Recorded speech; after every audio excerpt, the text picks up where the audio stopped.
Humans have milked almost everything with a nipple. Cows, goats, sheep, horses, camels, reindeer, even yaks at 14,000 feet in the freezing cold because someone decided that was worth the effort. And yet there's one animal we've lived alongside for over 9,000 years, raised by the billions, and eaten every single part of, that we have almost never milked. Pigs. Think about how strange that actually is. We eat pork belly, pig ears, pig feet, pig blood, pig intestines stuffed with more pig. There is barely a scrap of a pig that hasn't ended up on a plate somewhere in the world. But the milk? The one thing every mammal on Earth produces by definition? We skip it completely. No pig milk in the grocery store, no pig milk cheese section, no pig milk lattes. Just nothing. And once you start looking into why, the answer gets stranger the deeper you go. Let's start with the obvious question. Is pig milk actually drinkable? Because if it were toxic, this would be a very short video. It's not. Pig milk is completely safe for humans. It's not spoiled, it's not poisonous, and despite old wives' tales claiming it causes madness or sickness, none of that holds up. In fact, by most accounts, pig milk is richer than what you're used to. It carries roughly 8.5% fat, more than double the fat content of cow's milk. Chefs who've actually tasted it describe something warm, tangy, almost sharp, closer to unpasteurized cow's milk than anything else. One Dutch farmer even turned it into cheese and described it as saltier and creamier than anything made from cow's milk. So taste isn't the problem. Safety isn't the problem. Something else is going on. And it's not just chefs who've taken an interest. Scientists have too, for a reason that has nothing to do with cooking. Out of every farm animal, pig milk is one of the closest chemical matches to human breast milk. The fat structure, the way the proteins break down, even the immune compounds in the colostrum, the first milk a sow produces right after birth, line up with human milk more closely than cow's milk ever has. Researchers studying infant nutrition have used pig milk as a reference point for decades, precisely because pigs are so biologically similar to us in digestion and metabolism. So in a strange twist, the one farm animal we never bothered to milk might actually be the one whose milk is most like our own, which makes the myths around it even stranger. For generations, there were whispers in farming communities that pig milk was somehow dangerous, that it curdled the stomach, or worse, that it could send a person mad. None of that has ever held up under any kind of scrutiny. It's not medically true in any sense. If anything, it looks like the kind of story people tell themselves after failing to get near a sow enough times to try it. Easier to decide the milk is cursed than to admit the pig just won that round. Here's where it gets interesting. Go back 9,000 years to the very beginning of pig domestication, and you'll find that early farmers had a choice. Cows, goats, sheep, and pigs were all domesticated around roughly the same era. All four are mammals.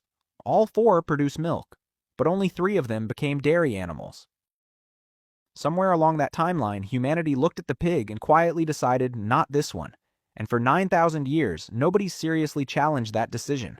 Which raises the real question. What did our ancestors know that we've just inherited without ever asking? The first clue is in the anatomy. A cow has 4 teats. A goat has 2. A pig has somewhere between 8 and 16, arranged in 2 uneven rows along her belly. That sounds like it should mean more milk, not less. More outlets, more supply, right? Except nature didn't build the system for extraction. It built it for speed. A cow lets down her milk over roughly 10 minutes, giving you a long, steady window to work with. A sow releases hers in a burst that lasts about 15 seconds. 15 seconds across more than a dozen teats, and then it's gone until the next cycle 2 hours later. No hand and no machine ever built can move fast enough to catch that. And even if you somehow could, the payout barely justifies the effort. A dairy cow can produce around 65 pounds of milk a day. A sow, working flat out, produces about 13.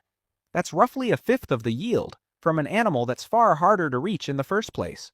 Multiply that gap across an entire farm, and you're looking at a business model that collapses before it starts. But yield and anatomy still don't explain the whole story. Because plenty of low-yield animals get milked anyway. People milk reindeer. People milk yaks. What makes pigs different comes down to something much more basic. They don't want to be touched. A lactating sow is one of the more dangerous animals you can walk up to on a farm. Cattle have spent thousands of years being bred for calm temperament around humans. Goats, even the stubborn ones, tolerate hands near their udders. Pigs never went through that process because nobody was selecting them for docility around milking. They were selected for meat, for litter size, for how fast they put on weight. Nobody ever bred the aggression out of a nursing sow because nobody needed to, and a nursing sow has every evolutionary reason to be aggressive. She's protecting 8, 10, sometimes 14 piglets at once, and in the wild, that litter is exactly the kind of easy meal a predator would go for. So when something approaches, especially something the size of a human, her instinct isn't to stand still, it's to charge. Farmers who've actually tried this describe getting within 15 feet of an unfamiliar sow and watching her rear up defensively before you've even reached for a bucket. One Kentucky chef, determined to make pig milk cheese, spent weeks trying to earn a sow's trust before he could get near her. His method involved rubbing pig manure on his own jacket just so he'd smell familiar enough to approach while she slept. That's the level of effort required to get a single cup of milk. And a 250-pound sow doesn't leave you with a bruise if it goes wrong. It leaves you in the hospital, or worse. So now you've got an animal that gives up its milk in 15-second bursts from over a dozen small teats in low overall volume while actively trying to injure anyone who approaches. At that point, the question stops being, why don't we drink pig milk? And starts being, how has anyone ever managed to get any at all?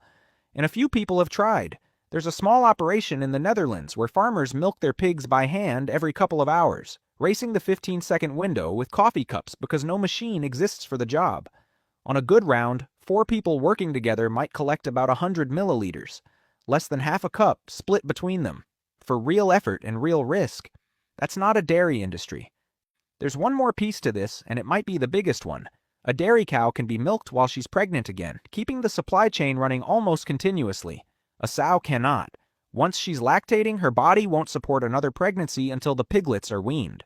So even if you solved the aggression problem, and even if someone invented a 14-cup milking machine fast enough to catch a 15-second letdown, you'd still be left with an animal that only produces milk in short, interrupted windows, with long gaps in between. There is no version of this that scales, which brings us back to where we started. Every dairy animal we rely on today was chosen for a very specific combination: decent yield, a long enough milking window, and a temperament that doesn't try to kill you in the process. Cows check every box. Goats and sheep check most of them. Pigs check none of them. It's not that pig milk failed some kind of taste test or safety review. It never even got that far. It was disqualified by biology before humans ever got a real chance to decide, and maybe that's the part worth sitting with.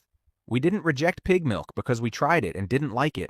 We rejected it because getting to it at all means outrunning a 250-pound animal that's willing to fight you for it, for a payout smaller than what a goat gives you without complaint.